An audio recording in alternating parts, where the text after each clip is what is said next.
So we are coming back to this chapter. Human ego is freedom and immortality.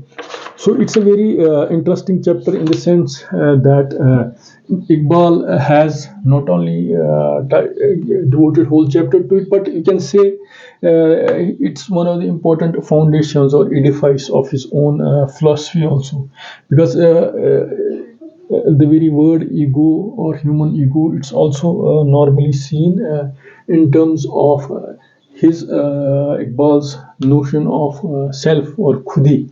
So the earlier these his Persian texts of Rumuz-e Khudi and Asrar-e Khudi, you can read them vis-a-vis the more elaborated points which are there in the text, and a lot of other viewpoints which have been accommodated here with a certain sort of justification.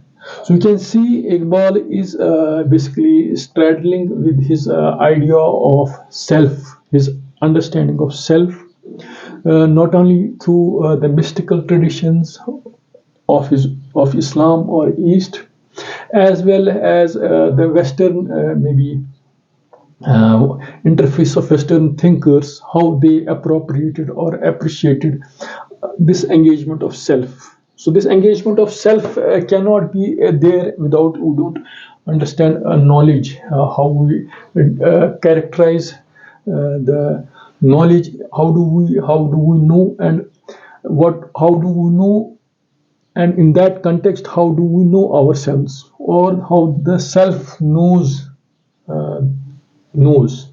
So if in the Quran, the way if we have seen in the Quran, there are ayans, there are an anfusu afaq, means there are signs in your inner world as well as outer world. So the inner world is basically a charge, or it's a whole way how can basically appreciate this self, the inner self, in that sense, and it has various dimensions.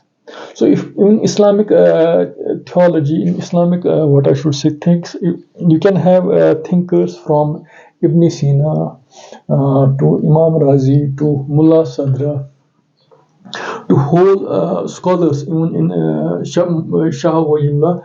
So you can see whole spectrum of theologians and philosophers, philosophies, and exegetists, as well as Sufis or mystics, who have engaged how they can appreciate this self, which has layers, and which has layers within layers. And these layers within layers can also be if I'll just maybe conflict it through Iqbalian lens. So you can conflict these layers, one in the modern Western thinkers on one side, and maybe the discourse which Iqbal had received from medieval Muslim theologians, from Ibn Sina to Imam Razi, and then how it was basically in some appreciated in some mystical, what I should say, doctrines, how it got codified or it got institutionalized in a certain mystical, I cannot say paradigm, in a mystical or those Sufi orders, where there are also various layers where you can say Iqbal in his different stage. Sometimes he is also trying to appreciate mysticism, but at some stage the mysticism which leads to actionlessness, or mysticism which leads to a certain viewpoint which was maybe not in the background of the worldview of this scientific worldview, which was, or worldview of 19th century or 20th century, which was a worldview of, born out of activity and action, fundamentally. So they were at loggerheads in that sense. So he's in one side trying to just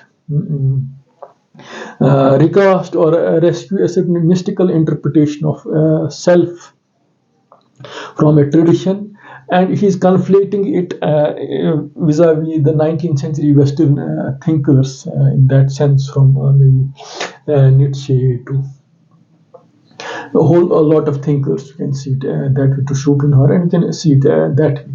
The only point is that he is also taking Quran as a fundamental way of looking at things. For example, what he says, if you just read the first few texts, the Quran in the simple, forceful manner emphasizes the individuality and uniqueness of man, and I think a definite view of his destiny as a unity of life.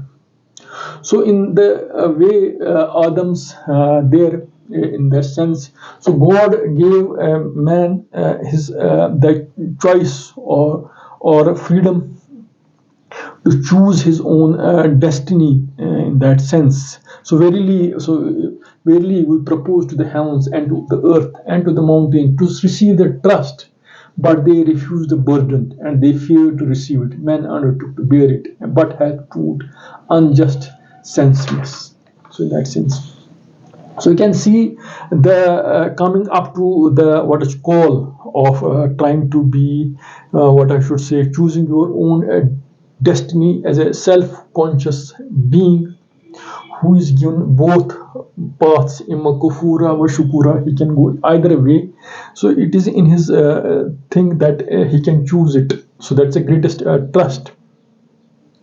We can say in the coming these pages, Iqbal is also trying to basically try to see these. You can placate these studies also in how we can also have a descriptive and the normative view of consciousness, which can also be grounded in not only various debates of materialism and rationalism, but also if I can use the idiom of modern day neurosciences, cognitive neurosciences, you can say is that where does the whether the consciousness whether where does it arise from fundamentally.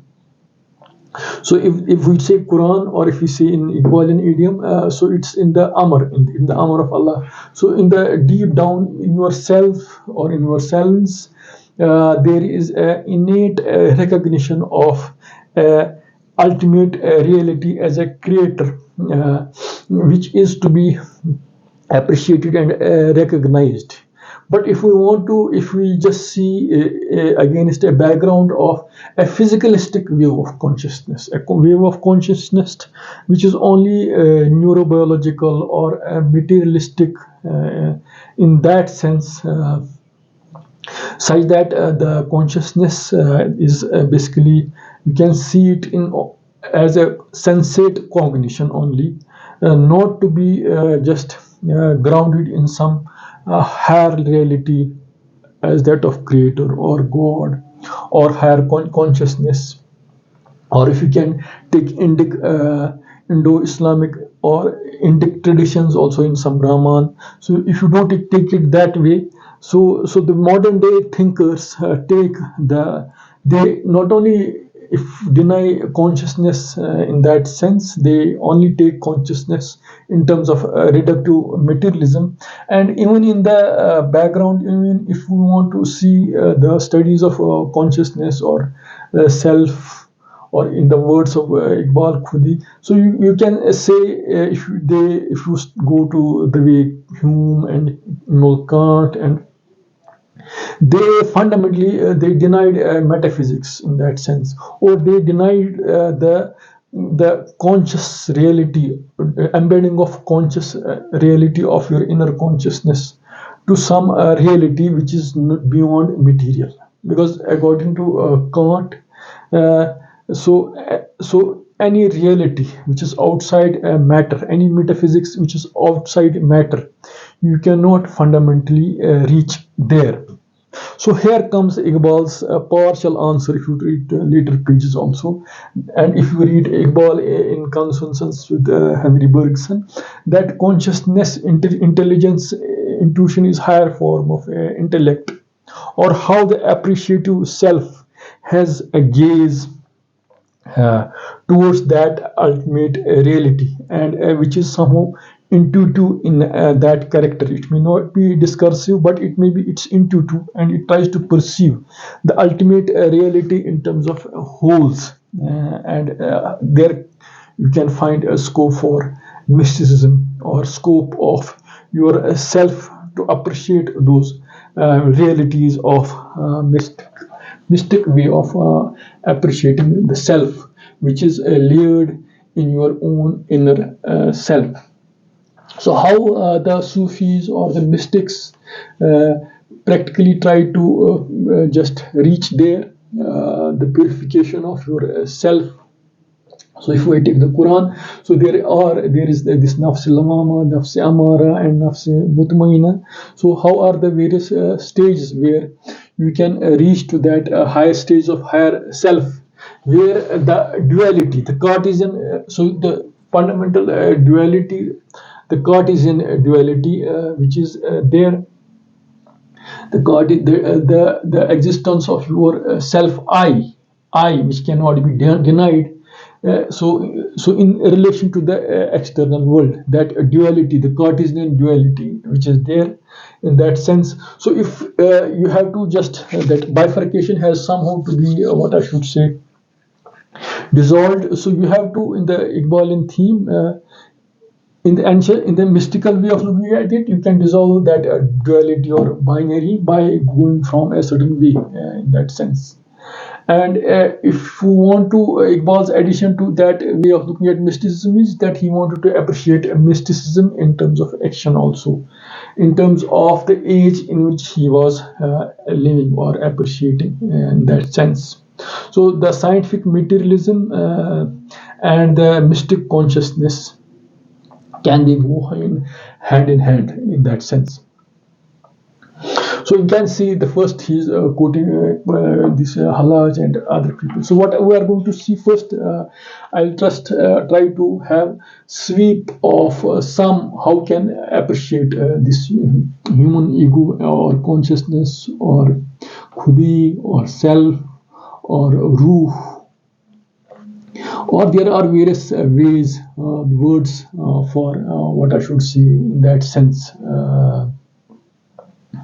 So, for example, maybe if in the for example, if I just use Shahwullah's psychological and moral framework, so maybe I just see how can I see say this khudi Iqbal. I'll try to ground this Iqbalian khudi or self or his ego, human ego, in the larger debates. Maybe conflicting with them with the early Muslim philosophers, theologians, and Sufis, with the 20th century Western thinkers, and maybe recent developments in consciousness studies, which is primarily influenced by neurobiology and maybe other maybe disciplines in that sense. So for Shah will, if I take him, so if he's taken as an, he has among Muslim scholars, he has moral wisdom, maybe intellectual inspiration and spiritual insight. So maybe a central dimension of Shahwullah's psychological and moral framework is the idea that human beings are composed both of higher and the lower side, which he terms as the angelic and the animalistic components in that sense. So you can have so there are various terms like qabd, bast, ihala, ilham, which will be helpful. Qabd and bast means contracting and expanding. The self, the states of self can extend and contract. Depends. Or there's ihala, means you can the understanding of causation, somehow you have to dilute that notion. How causation can be suspended sometimes. Or ilham, a sudden so intuitive, or what I should say instinctive inspiration, which God bestows on all creatures in that sense. So if I'll just quote, there is a hadith of Prophet of Islam who says that if you see a mountain moving, you you should believe it. But if somebody says that some person's so he has changed his nature, don't believe in it. So you can say the self, the or tarbiyah of self, or how you grow, how your inner self grows. So sometimes it can have it gets ossified, or it gets hardened when it's trained in a certain way. So there you can say whether the notions of jibla, so self can only be rooted in jibla or instinct only, or by a conscious choice you can train it to appreciate the higher realities of self. That's recognition or appreciation of that ultimate reality in that sense. So if I'll just maybe I'll just take some of the verses, or some of the words. I'll just use Urdu. Maybe I can just somehow translate wherever I feel it's required. That will give us how we can appreciate Iqbal and Khudi in the larger debate. For example, I've taken some words. Maybe I'll just see in Urdu. Professor Salim Chishti, he's a interpreter of Iqbal in that sense, and he has translated or interpreted Iqbal. So I have benefited from him. So, but I will just his way of seeing how he sees it. So professor Salim Chishti लिखते हैं, मैं अशरफुल मखलूकात हूँ, जिंदा कायनात हूँ, ये कायनात मेरी खिदमत के लिए पैदा की गई है, मैं बहुत बड़ी चीज़ हूँ, मेरी खुदी गौहर बेबहा है, अल्लाह ने मुझे फितरत सलीम पर पैदा किया है, न मैं पैदाशी गुनाहगार हूँ, न किसी साबिका बदआमाली का शिकार हूँ, न नताइज की लानत में गिरफ्तार हूँ, न गुज़श्ता जराइम की सजा भुगत रहा हूँ, बल्कि पाकीज़ा फितरत लेकर इस दुनिया में आया हूँ। अपनी तकदीर का खुद में अमार हूँ, इसलिए एक जिम्मेदार हस्ती हूँ। जो हो चुका वो तकदीर है, जो होने वाला है इसकी तदबीर करनी चाहिए। So here you can see, जो हो चुका है वो तकदीर है. What has gone, it's destiny. What has in the previous time. So what will come, you should act. So you are coming into the realm that you have been gifted on this earth. So you have to change your destiny by action. So this is the continuous way Iqbal also appreciated this khudi in that sense. तकदीर खुदा की है, तदबीर खुदी की है. So if in the context, I'll just quote some of the poetry of some of the verses of Iqbal to add flavor to the larger discussion, so that I'll use some of the verses later. ये बंदगी खुदाई, वो बंदगी गदाई, या बंदे खुदा बन, या बंदे ज़माना बन. Iqbal Jibril. So in Ferozi Lugat, if you can go to Urdu dictionary, the word of this khudi or nafs के माने है. The nafs, there are various words: जान, ज़ात, वजूद, हस्ती, हकीकत, असलियत, असली शाई, hayat, lubi lubab. So you can have these various words. So this is one of the very interesting lines, poetic lines, which maybe explain what I should say, his inner that kashmakash, or his inner, how he tries to describe man, the self, human ego. अगर न हो तुझे उलझन तो खुल कर कह दूं, वजूद हजरत इंसान न रूह है न बदन. So here in this verse you can say Iqbal is trying to say that wujud insan na ruh hai na badan, means he is neither pure spirit, neither he is pure body. So he is somewhat admixture of, not admixture, somewhat his reality can be like in between in that sense. मिटाया किसरो कैसरा के इस्तिकबाद को जिसने, वो क्या था, Haider फक्र बूजर सिद्क Sulemani. And another sense, in the sense, these are the way that he appreciates that फर्द की फना है, मिलत को बका है. So your individual ego dissolves in the larger, in the creation of larger. So this is very interesting, this one, which I like. So this may say something very interesting. अपने नफ्स में डूब कर पा जा सुरागे जिंदगी, तो मेरा न बन अपना तो बन. So in that sense, here Iqbal is trying to say you have to go deep in the labyrinth of your own layers of your self to at least dig out what is the purpose and why of your this in this universe.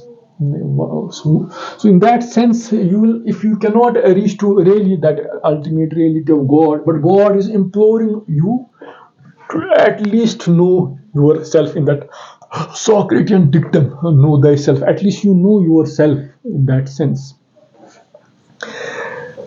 So now, in that sense, you can say, but here the notion of selfhood also comes with sense of subjectivity. So whether when you say subjectivity and objectivity, so it's always there. So if there is subjectivity, so no two notions of self or selves will agree. So if we have to agree to disagree in that sense, so we can say the theories of selfhood and self-objectivity are going through a major crisis. So in our times also, it's a major question because it has reached in some sense to a sort of dead end. Because there's a very huge comparative literature which spans across many disciplines, whether it's neurosciences, whether it's analytical philosophy, it's phenomenology, anthropology, or religious studies, where we can encounter these debates which are concerning selves. We can have on one side these psychoanalysts like James, Jung, Zehner, Stresson, so to name a few, who maybe affirm the existence of self. But if you have on the other side the thinkers like that of Hume and Nietzsche and Anthony and Daniel Dennett in modern times, so they will deny it in that sense. So maybe there, despite you can say there are many, or even modern neurobiologists who are only interested in the reductive materialism. So you can say. So there may be disagreement. So we cannot say the description whether it's a normative description or which of it's descriptive or normative. The concept of selfhood or subjectivity is there. So in the sense that the descriptive one can be means biophysiological, sociocultural, and cognitive and experimental dimensions can be just seen in the descriptions. And in the normative sense, you can have the ethical and the spiritual dimensions. So if this categorization can be helpful, that will help us, for example, in studies like that of philosophy or social anthropology or phenomenology or neurosciences. So we can have these multidimensional approaches which will just see the study of self as biophysical, sociocultural, or cognitive, experiential to different degrees, where we can also in the normative sense include the ethical and the spiritual dimensions. So in the earlier studies of in the medieval times, people like Mullah Sadra, people like Ibn Sina, they have also tried to see these questions within their own thought, in their own body of what I should say frameworks. In that sense, where they have seen that for example, Mullah Sadra says, and this primitive forms in defining feature of human subject, without which it would be impossible to account for any actions in that sense. So here, maybe Iqbal, you can say Iqbal also quotes William James throughout Reconstruction, where he somehow maybe appreciates some aspects of James, but he is also critical of James' notion of this stream, the phrase stream of consciousness in that sense. But here you can say, for example, for William James, self is carefully examined and to be found consists mainly of collection of these peculiar notions in head or between head and throat. So this is the self, how James sees it. Or it's somehow not it is somewhat demeaning, somewhat degrading or demeaning in the maybe the way Iqbal would want to say. So, e.g., so another new Aristotelian analytical philosopher says self describes self as possible object of first person reference, and for whom self is nothing but a train of different perceptions. And for Nietzsche, so there is no being behind. He is in the denial of self. He says there is no being behind doing, effecting, and becoming. And for Daniel Dennett, he says self is not an old mathematical point, but an abstraction defined by myriads of all attributes and interpretations, including self-attributions and self-interpretations. So these biophysical, socio-cultural, cognitive, experiential, so these are normative levels which we have to exhaust. So in the modern day understanding, which is primarily maybe dominated by biophysical consciousness, and where neuroscientists, for example, neurobiologists, for example, they will say self is perpetually recreated neurobiological state in that sense. And the self of enlightenment, which you have as a tradition been bequeathed from, so that self has some duality, the Cartesian duality, the subject-object duality or dichotomy, or the self has, you should have tendency to control nature, or they should deny anything which is religious, or they should have a faith in progress, as well as you should have the way Galileo tried to quantify. You have to quantify anything which cannot be quantified. It's not considered sense. So there is a qualitative understanding and quantitative understanding. The quantitative understanding is once you reach to a sort of number, you can quantify things. So that's preferred as compared to the qualitative understanding. So these 3-4 things coupled to the neurobiological way of looking at things, you can see it the way how we normally see in our studies, consciousness studies in that sense. But if we want to conflate it, for example, in medieval times, Mullah Sadra says, for example, if we define self at the descriptive level, you can have biophysical self, social-cultural self, cognitive self. But at the normative level, you can have ethical self, which has aspirations, as well as speculative self in that sense. So you can see means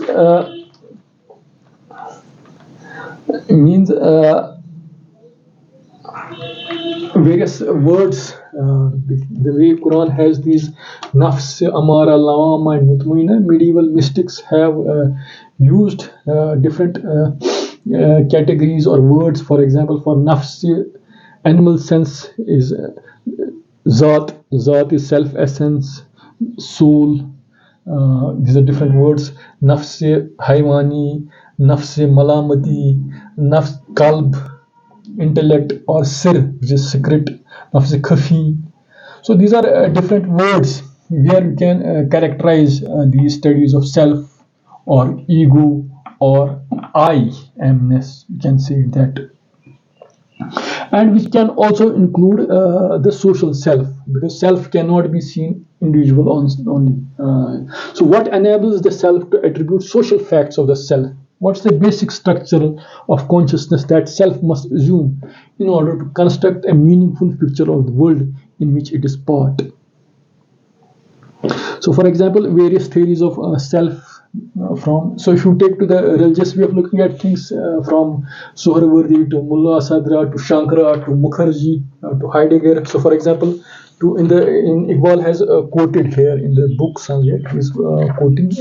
For example, he says it is in the appearance and reality that he subjects ego to the searching examination. Indeed, his 2 chapters of the meaning reality of the self may be regarded as a kind of modern Upanishad on the unreality of Jiva Atma. So how people like Mukherjee and the whole school. So one is that. So here I'll talk of reflective consciousness and non-reflective consciousness in that sense. So which will come by and by. I'll try to explain it in that sense, which will set the debate, a larger debate of what I'm going to try to say. So the self must be known prior to anything else, since anything known must presuppose a subject for which it is known, while on the other hand, for something to be known, it must be an object, which leads to a paradox that everything is known through self, the self itself remains forever. So you can say, so I know myself, but I was whether I was already there to know. How do I know myself? So to know myself, I should be always already there to know myself. Then who am I in that sense? So these are various contraries. So I just to set the larger debate, I have chosen my maybe since self-praise has no recommendation, but it's also how I have in my earlier years written a poem, what's nature of I.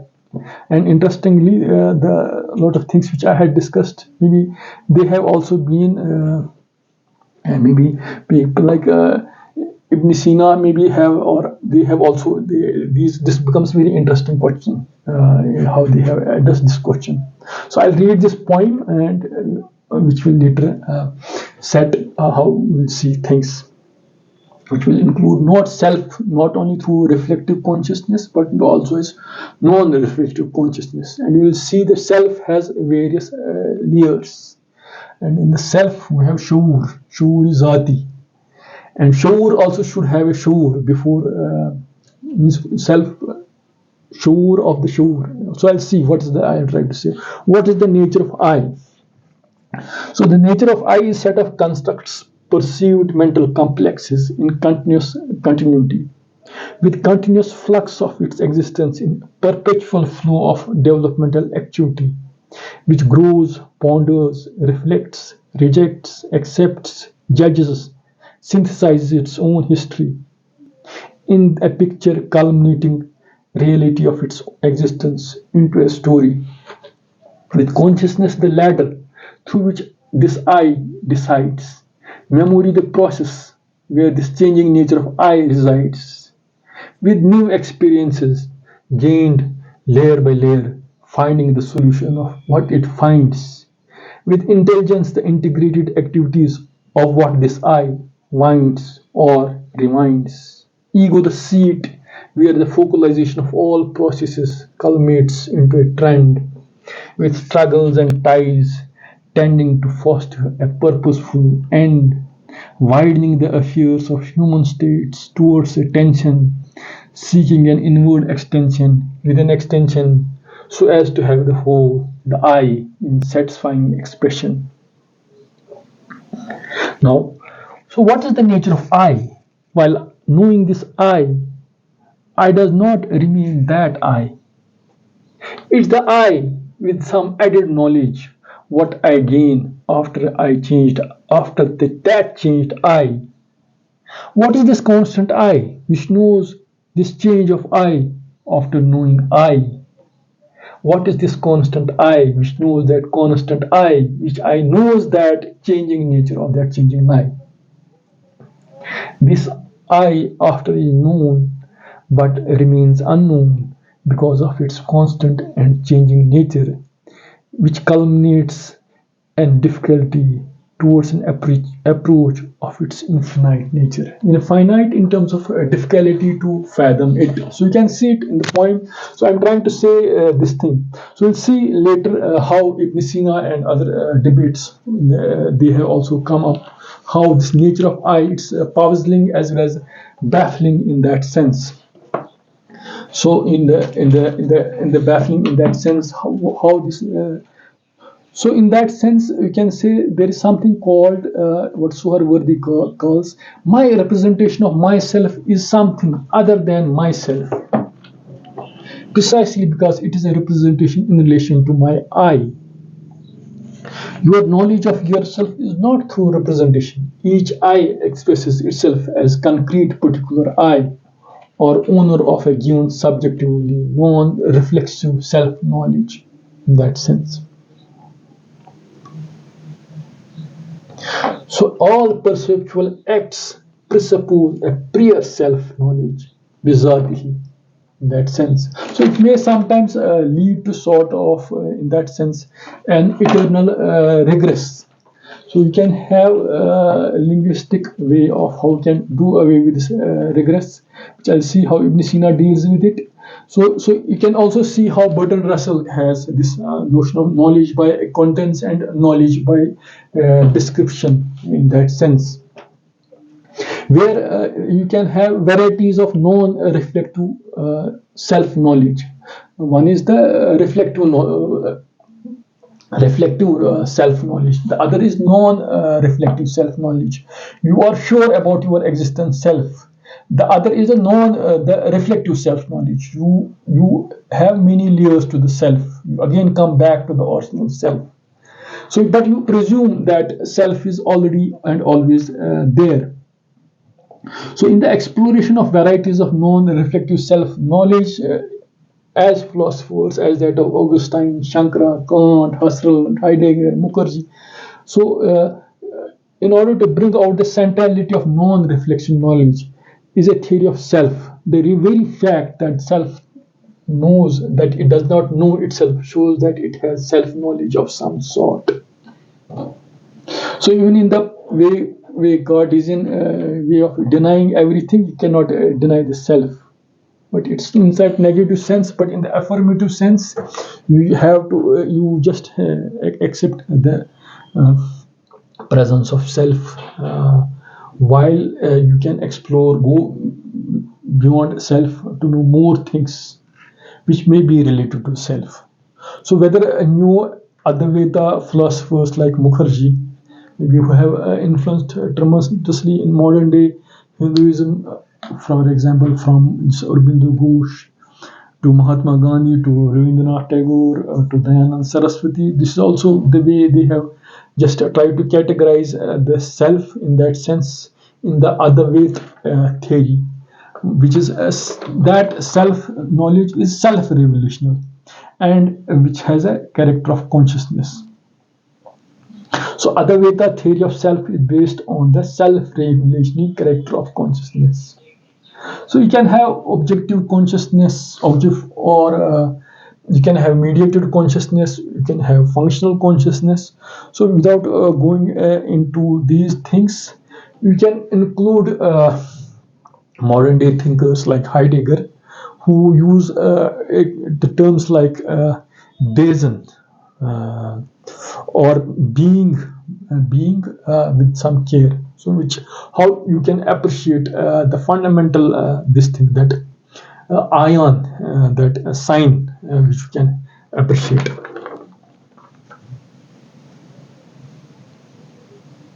So for Immanuel Kant, he says he doesn't know things because ultimate reality is basically grounded in synthetic a priori propositions in that sense. And there is a fundamental limit what we cannot know. And what we cannot know is there is no way of knowing things beyond what I should say. There is no scope for metaphysics, or there is no knowledge beyond material. And experientiality can be appreciated. There is no way of knowing it. But Iqbal and maybe Bergson and these, they have their own way of looking at self in that sense. So that can be seen as ontophenomenology. So you can say the self which has distinction dimensions, which may be biophysiological, sociocultural, or cognitive experimental. So you can say Mullah Sadra begins by affirming self is not a body, that it has a self-consciousness, means shaʿūr-e-zātī. So what I was talking of, he talks of first order the second order, the way you have these in the linguistics, there are first order propositions, the second order in logic, first order, the second order logic, the third order logic, the logic of propositions, the calculus propositions. So in the same way, you can have first order, the second order, and you can maybe it may lead to sort of a regress, eternal regress or not. So, but if you want to go ground consciousness, you can have non-reflective consciousness, which may be, and beneath it may be a reflective consciousness, and maybe there may be intersubjective consciousness. So now I'm coming to a very interesting comment of Muhammad Farooqi. He has written a book, Sculpting the Self. So he has given, he has interesting comment regarding Iqbal, how he sees the self in that sense. So, but he appreciates and maybe somehow also critiques him. For example, he says, according to Farooqi, Iqbal is a controversial modern philosopher whose concept of selfhood seeks to forge some kind of middle ground between Islamic sources on the self and views of Western philosophers such as Hegel, Nietzsche, James, and Bergson. In many ways, Iqbal and Sadra stand at the opposite. So you can say, in his estimation, Iqbal and Mullah Sadra, they stand on. So if they are one part of their appreciation of self of Iqbal is rooted in West, that of Mullah Sadra is rooted in Greek thinking, and the other part in the Islamic theology or Islamic discourse. This is one part of it where he's seeing his being controversial, but the other part of it, he says, for example, Iqbal is trying to, for example, Iqbal rejects Kant's views of things in themselves. Or Iqbal maybe, so I'll come to what he trying to say before coming to what the appreciate. So I'll just come some of the words of Iqbal himself in his book, where he says, the finite center of experience therefore is real, even though its reality is too profound to be intellectualized. What then is the characteristic feature of the ego? The ego reveals itself as a unity of what we call mental states. Mental states do not exist in mutual isolation. They mean and involve one another. They exist in phase of a complex whole. The organic unity, however, of these interrelated states, or let us say events, is a special kind of unity. So in Iqbal, when William James talks of stream of consciousness, he somehow sectionalizes things, because you cannot see the stream whole from start to end. You have to see it in terms of where as a part of observer. But Iqbal wants to appreciate, have the holistic, intuitive way of appreciating consciousness, where he somehow disagrees with what I should say, William James. The formation of physical events discloses certain present marks which show that it has passed through time duration. So in the sense, the studies of consciousness of self, we can have both how you study self. One is you introduce teleology or time, how your self evolves in time, and how you study self and it's there in that sense.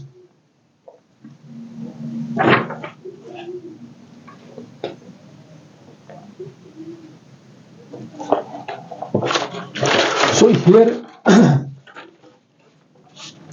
so again, for example, for Iqbal, Bergson, intelligence grasps reality, but by bit, traversing the whole by slowly specifying and closing up,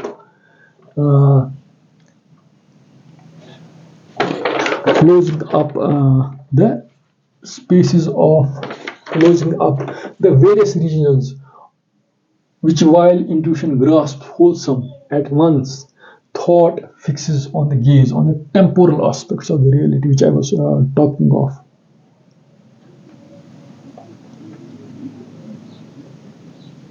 And intuition grasps wholeness once and focuses on the eternal.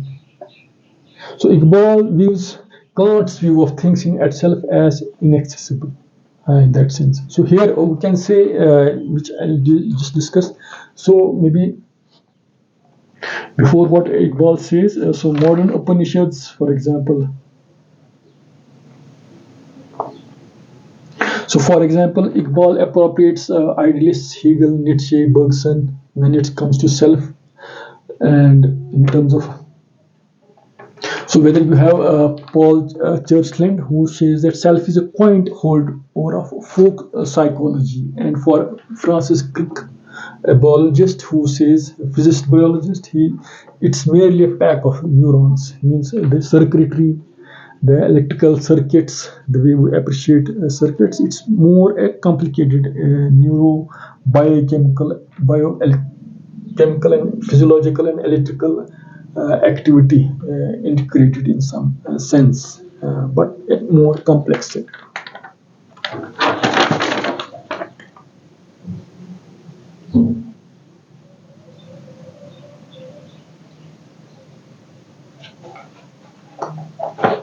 So in that sense, what the other part of this Farooqi Saab one is that he also appreciates that Iqbal is also taking a unitary view of consciousness by arguing that it's organizing principle underlying all behavior, and it supports any theory of non-reflective consciousness. Author agrees with Iqbal's criteria of both epiphenomena and substance account of self in that sense.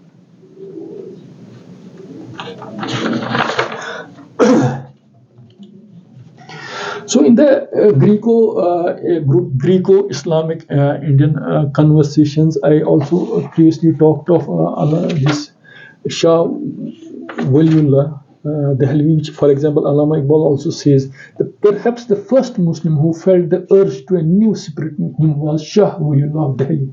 The man, however, who fully realized the importance of immensity of this task and who was deep inside into the meaning of. So you can say he is appreciative of Shah Waliullah of Delhi, because if you have some inkling of Shah Waliullah, he has famously used the words lataif. So the various layers of the self, in which there is sir, there is aql, there is nafs, there is qalb, and there is ruh, and they come under the sub category of pneumana. And you can also have, since he was living in the Indian subcontinent, maybe I don't know whether how much. So maybe in Indian traditions also the self has also various chakras that where their various chakras reside. I don't know whether how much we can relate the two studies, but you can say you can have in the Greco-Islamic and Indian conversations, you can say you can include these studies. And where Mullah Sadra claimed that in order to have a true knowledge of oneself, one must overcome the spiritual and moral obstacles that prevent one from seeing one's true nature.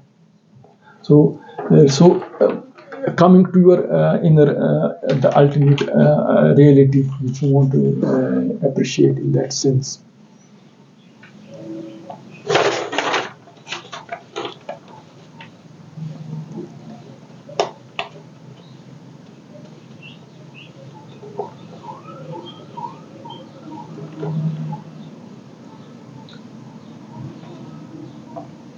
So maybe there's also a huge debate how maybe Nietzsche had influenced, or Iqbal has appropriated Nietzsche in some sense.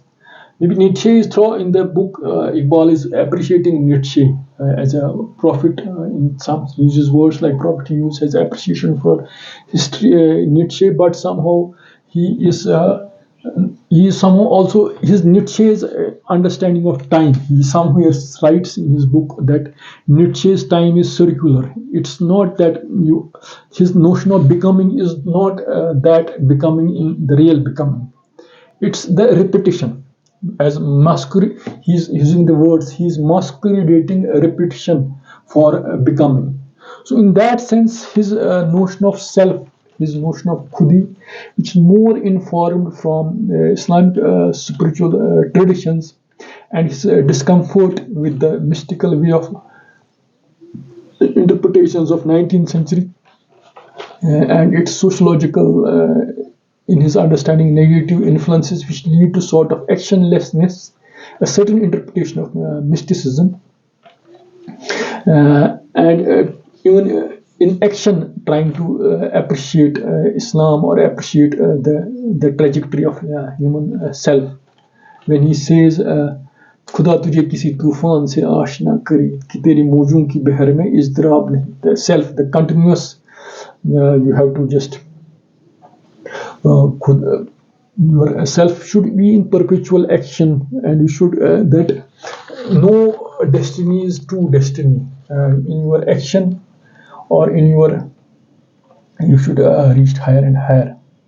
For example, in case of Nietzsche, for example, his notion of Superman, can we conflict his notion of Superman against him? For example, Nietzsche's self is not a constant, stable entity. Rather, it is something one constructs. The saint, the artist, or philosopher may nonetheless attain the higher self that transcends her ego, enabling her to realize a state of oneness with all beings and feel the suffering of everyone else as her own. Maybe Iqbal, somewhere he writes, for Iqbal, his metamorphosis is like that of for example, of a life of a camel, which is somewhat a symbol which is bearing strength, and then it's like that of lion who is very, who has strength and is without pity. Pity, Nietzsche is not, he takes as a vice, not as virtue. And then it goes for a child who is unaware of that good and bad. He becomes law into himself.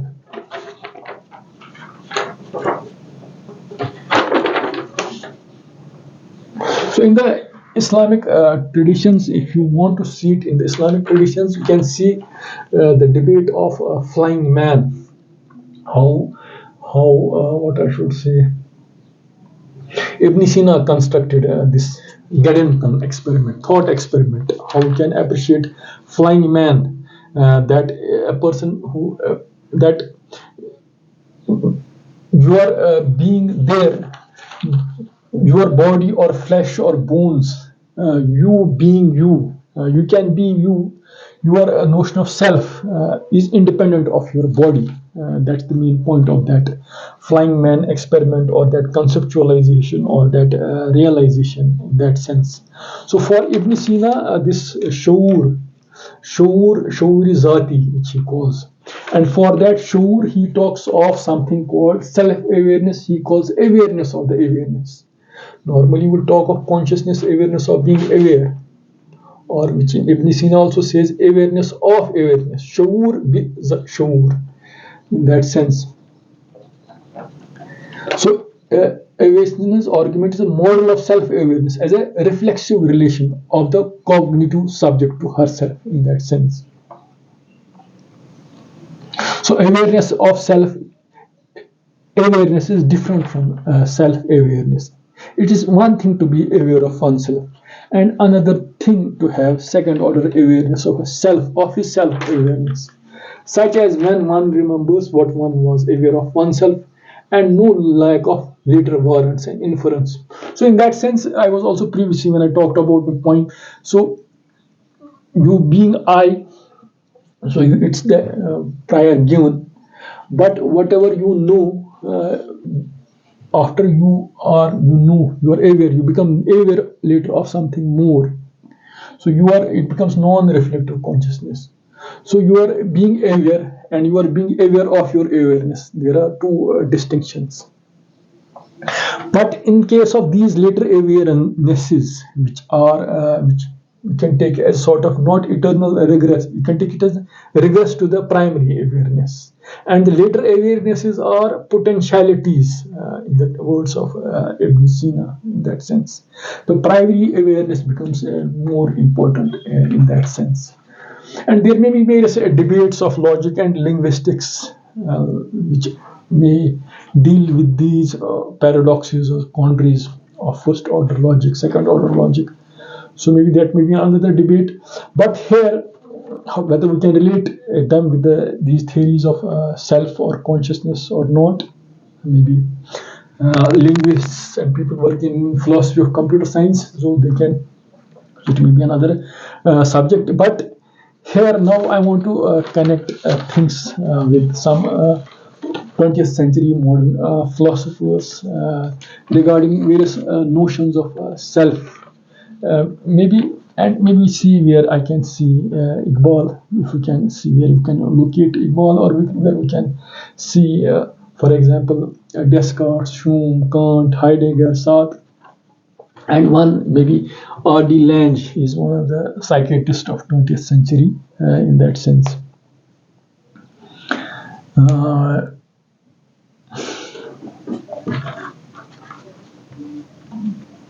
For example, Heidegger has dissolved the problem of identity and established a new radical notion of selfhood, which does not set intractable problems encountered within the tradition he rejects.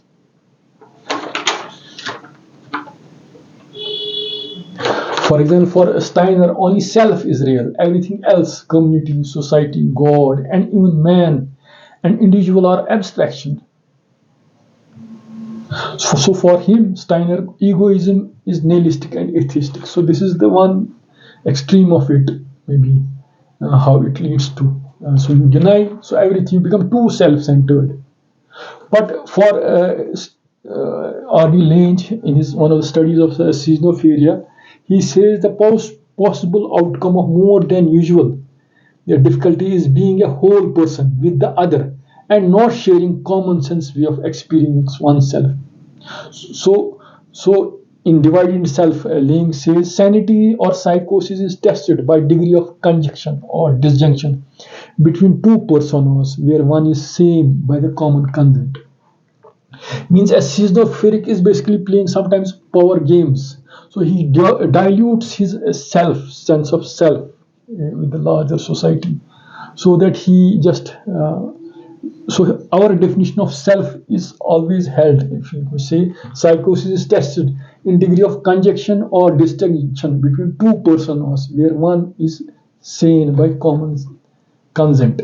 So we have some normal average who is considered sane. So in that sense, this very notion of our selfhood and what is the other.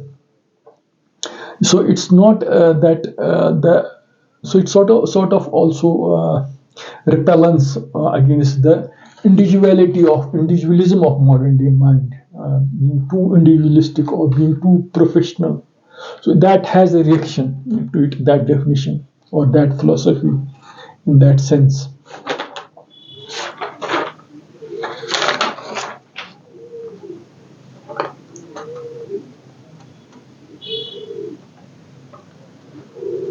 So in that sense, you can say Kant's inquiry centers on the possibility of priori knowledge, of what he calls a priori synthetic judgments, which I was saying. The conformity of knowledge to objects remains highly problematic for both Descartes and Hume. So for Kant, there is a distinction what is outside. So for when he talks of space and times are intuitions in that sense, a priori intuitions in that sense. So Kant also tries to basically transcend this Cartesian dualism in that when he talks of self and not self, nomina and phenomena in that sense.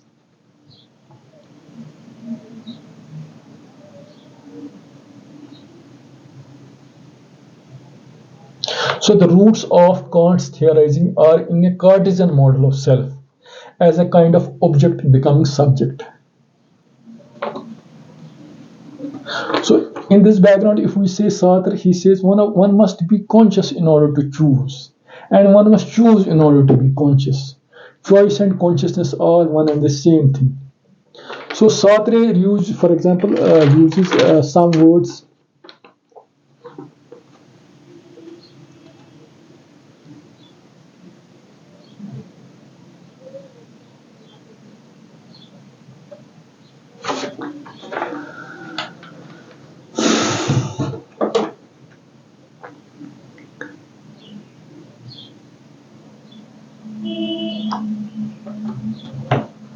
So maybe I have just discussed maybe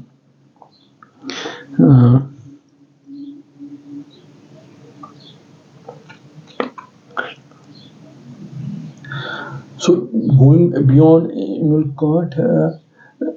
So you can say Iqbal also, when he talks in the book somewhere, that if metaphysics is not possible, so no amount of knowledge which is about metaphysics can be known. Iqbal maybe is saying no, we can know that knowledge, and that's an intuitive way of looking at things in that sense. And how we fundamentally root their definition of self in the Cartesian way of looking at things, in the binary of dualities, which also Kant tries to see in the debates of empiricism and rationalism, must combine if we have to have a satisfactory theory of knowledge.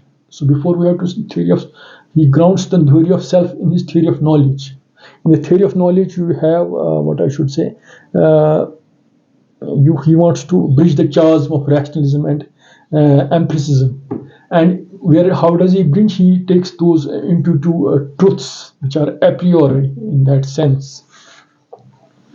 But from going from Kant to Sartre, he says, he uses the word called solipsism. Solipsism means a reality, yourself and your the appreciation of self.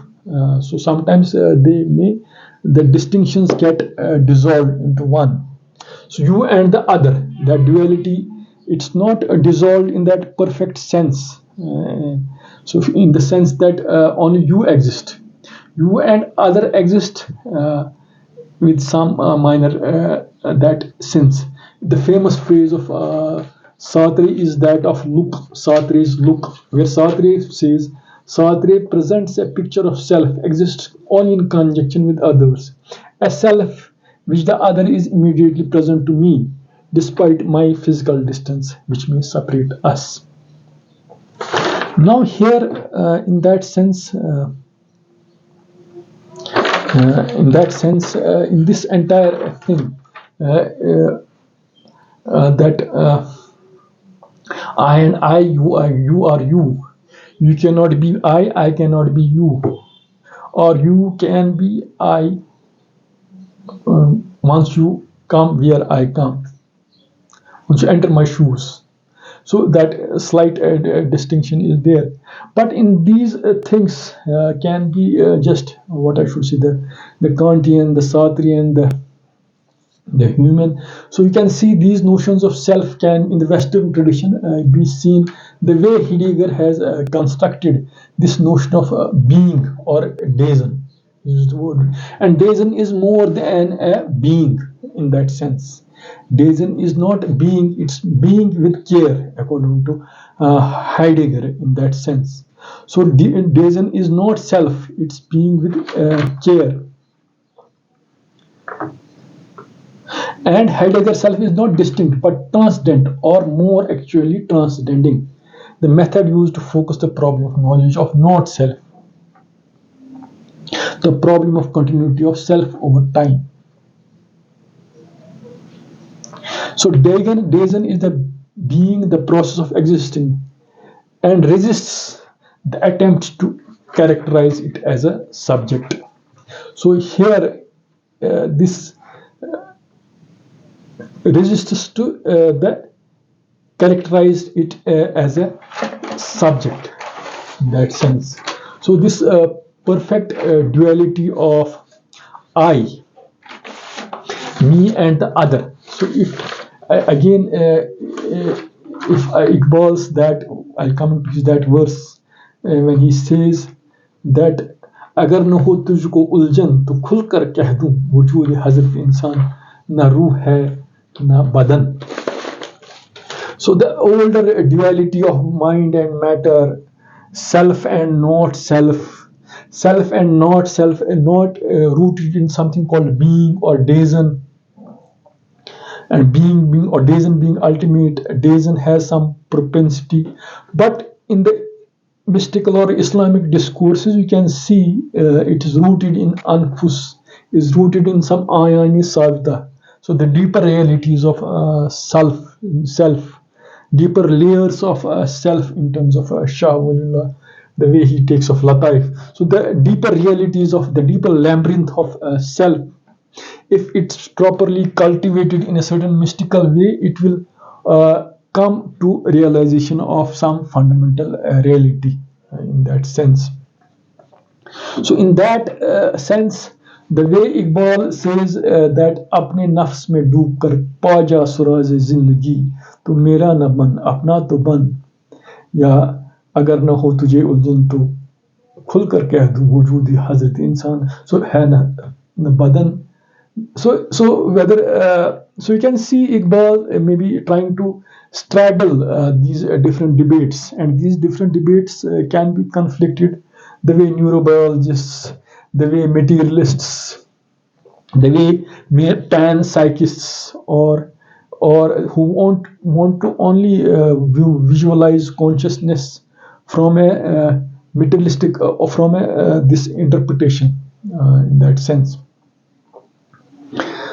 So and if we are to use, if we want to conflate the deism against the in the Western tradition against these, the way people try to deny self in some fundamental sense, or they will only say self is only the ultimate in that sense.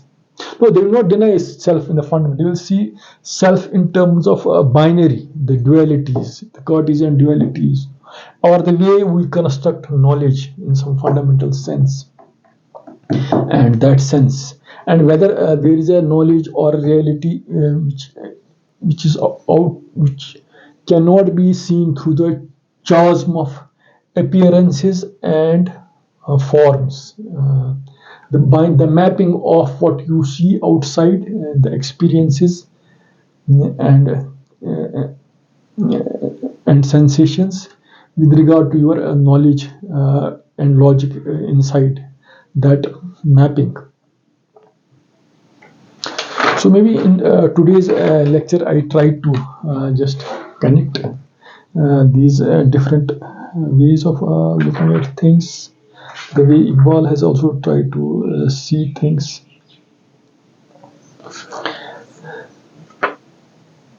And if I'll just end at this thing, and Iqbal says, so in order to have understand meaning of word amr, you must remember the distinction between Qurans, between amr and khalq. This is Quranic verse. وَمَن مِّنَ اللَّهِ khalq wal amr. To him belongs to creation, and to him belongs to amr. Means a sort of order is there.